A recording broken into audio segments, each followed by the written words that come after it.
नमस्कार, वंदे मातरम। मैं हूं श्यामगिरी। आप देख रहे हैं हमारा चैनल मुद्दा भारत का। मुद्दा भारत का यानी मुद्दा आपका। मुद्दा बना हुआ है मराठा आरक्षण में मनोज जरांगे पाटिल का। जी हाँ, मनोज जरांगे पाटिल की बात करें तो 20 तारीख से जो है वो अपने गंतव्य स्थान से मुंबई के लिए रवाना हो चुके हैं। और ऐसी खबर है कि अब वो जो है लोनावला की तरफ पहुंचने वाले हैं। पूना की तरफ पहुंचे, पूना से लोनावला की तरफ पहुंचने वाले हैं। वहाँ पूरी तैयारी शुरू हो चुकी है। उसके बाद नवी मुंबई होते हुए वो मुंबई पहुंचेंगे। 26 तारीख को उनको मुंबई पहुंचना है। लेकिन मुंबई पहुंचने तक वो कितनी संख्या हो जाएगी, क्या होगी, इसी पर हम थोड़ा सा चर्चा कर लेंगे और जानेंगे कि मराठा आरक्षण का अभी वो बोल रहे हैं कि 10 लाख लोग मेरे साथ में आए हुए हैं, अभी ऐसा बोल रहे हैं। और बम्बई पहुंचने तक 3 करोड़ हो जाएंगे, ऐसा भी बोले हैं। जी जी जी।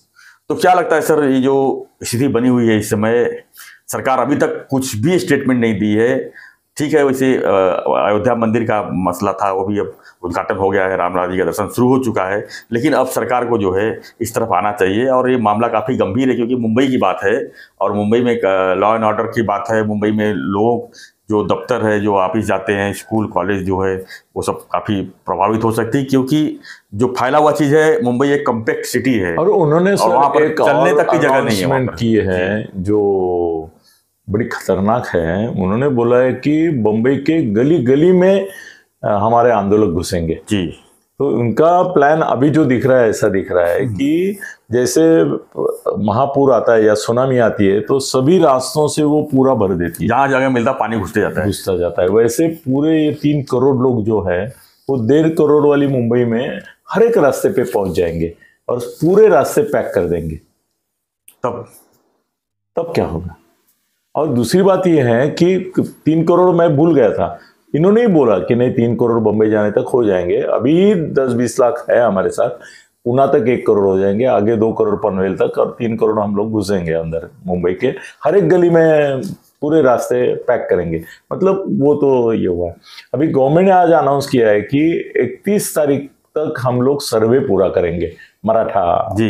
इसका ये बड़ी बात है कि वो अभी सब उन्होंने तो शिक्षकों को भी लगा दिया उस काम में कि भाई जाओ, घर घर जाओ, सर्वे करो, जहां भी मराठा दिखे उसको कुणबी जबरदस्ती बनाओ, कुछ भी करो, कुणबी का सर्टिफिकेट देना है अपने को सबको।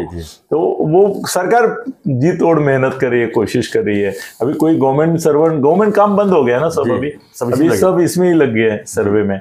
तो ठीक है, फिर भी गवर्नमेंट प्रामाणिकता से कर रही है, ओके। और दूसरी बात यह है कि सर कल कितना तारीख है? 23 है, कल 24 है। 24 को क्या होने वाला है? क्यूरेटिव पिटीशन का मामला कल कोर्ट के सामने है। अभी एक बुरी खबर ऑलरेडी आ चुकी है। क्या? ये मराठा कम्युनिटी के लोग जरांगे डिमांड कर रहे थे कि ये जो इसकी कार्रवाई होगी सुप्रीम कोर्ट की, वो कमरे के अंदर नहीं होनी चाहिए बंद, वो खुली होनी चाहिए। खुले कोर्ट में आप बताओ कि आप क्यूरेटिव पिटीशन ले रहे कि नहीं ले रहे, ले रहे क्यों, नहीं ले रहे तो क्यों, ये सबके सामने आना चाहिए। क्योंकि बंद कमरे में अगर इन्होंने रिजेक्ट कर दिया तो वकील बाहर आके बोल नहीं सकते, उनको मना होती है। वो सिर्फ इतना बोल सकते हैं बाहर आके कि उन्होंने ना कह दिया, रिजेक्ट कर दिया। क्यों किया, क्या किया, इसके बारे में जो अंदर चर्चा होती है वो कॉन्फिडेंशियल रहती है।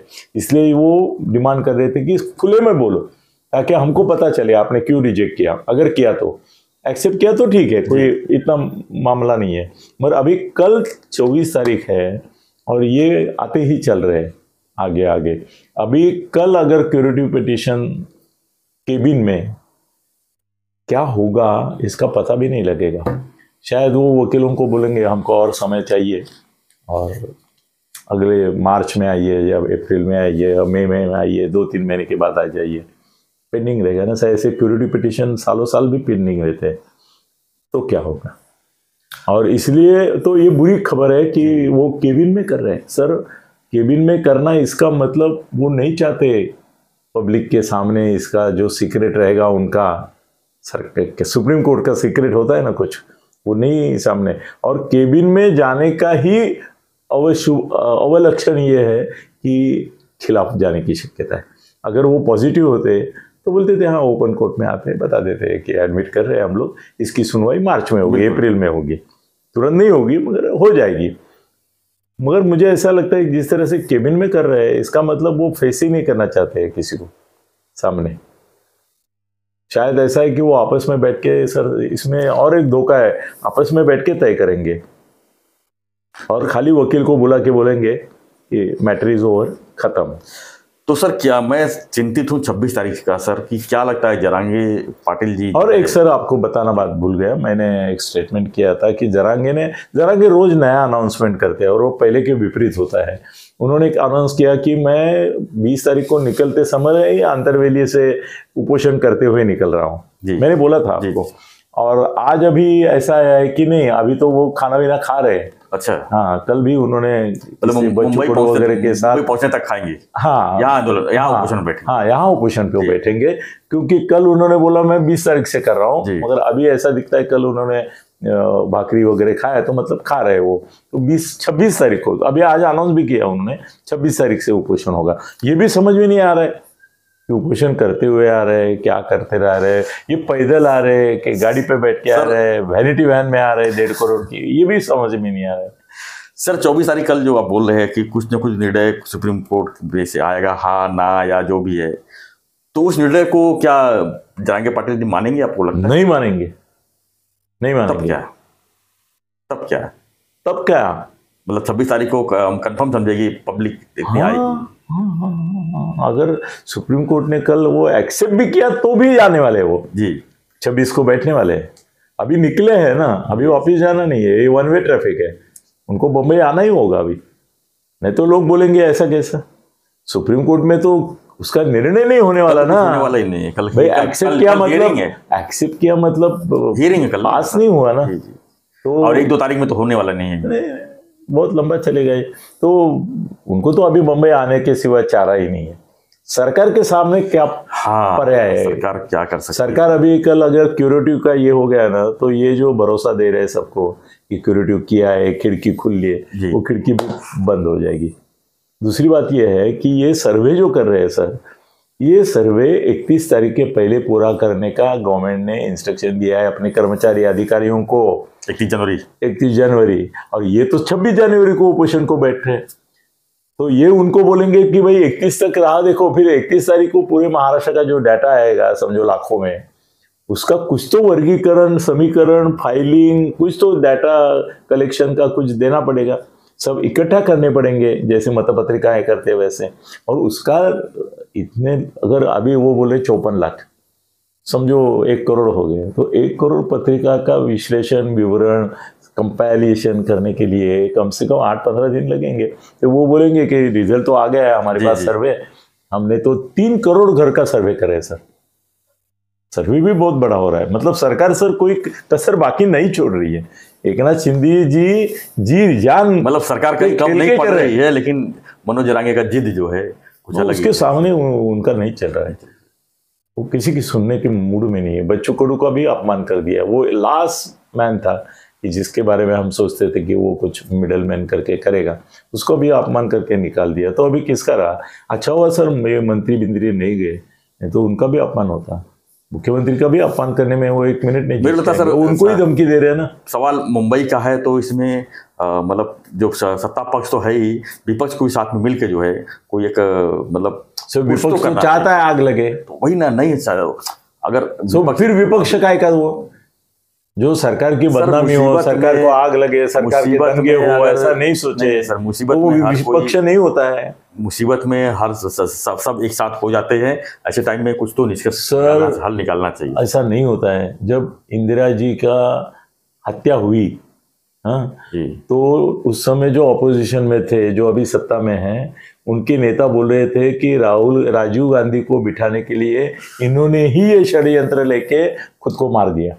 अभी यहाँ तक जाते हैं हमारे लोग, बोलने के लिए सर मुंह है, कुछ भी बोल सकते हैं, बोलते हैं ना, मगर तो यहाँ पे भी वो क्यों संयम करेंगे? उस समय तो खाली पेपर था, अभी तो सोशल मीडिया है सर। हाँ, तो खाली बोलना है और डालना है। हाँ, नहीं बोलने की भी जरूरत नहीं है, ऐसे किसी के नाम पे कुछ भी डाल देते हैं।